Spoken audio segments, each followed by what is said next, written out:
My story is inspired by Immanuel's art bench, Restore Neural Artefact Black.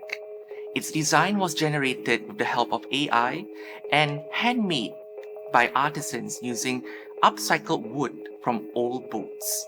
For centuries, boats have plied through the Singapore River and played an important role in the development of modern Singapore. And at the forefront were the Orang Laut, who guided these boats into the port. One of my ancestors was said to be an Orang Laut. But who were the Orang Laut? The Orang Laut were a group of sea nomads whose territories include the rivers and seas of the Johor Archipelago, including Singapore. In Singapore, there were several groups of Orang Lauts that came from the neighboring islands, and some of them followed the Temenggung as he settled along the Singapore River. The Temenggung is a very important person. He is like the Minister of Home Affairs, in charge of maintaining law and order in the town, and he relied on his Orang Laut followers to help. Did you know that his residence was located somewhere near the Victoria Concert Hall? Now, most of the time, the Orang Laut were fisherfolk, but using their intimate knowledge of the environment, they would collect and forage for coveted sea produce such as turtle shells and pearls for trade. Using that intimate knowledge, they were also pilots who safely guided sailors and traders into the port.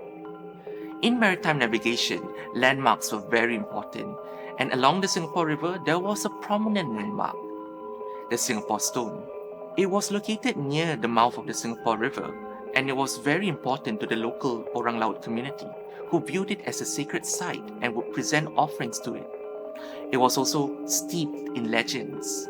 The Singapore Stone was believed to have been tossed by the legendary strongman Badang, a boy who gained supernatural strength through a boon given to him by a water spirit known as a Hantu Air. Sadly, due to the growing trade in the Singapore River, the Singapore Stone had to be removed and blown up by the British to make way for the widening of the Singapore River. Over the course of the centuries, the Orang Laut gradually moved away from the Singapore River, but their stories still live on in the artifacts that are on display at the Asian Civilization Museum. Take some time to encounter these art benches along the Civic District and reflect on the stories connected to the Singapore River.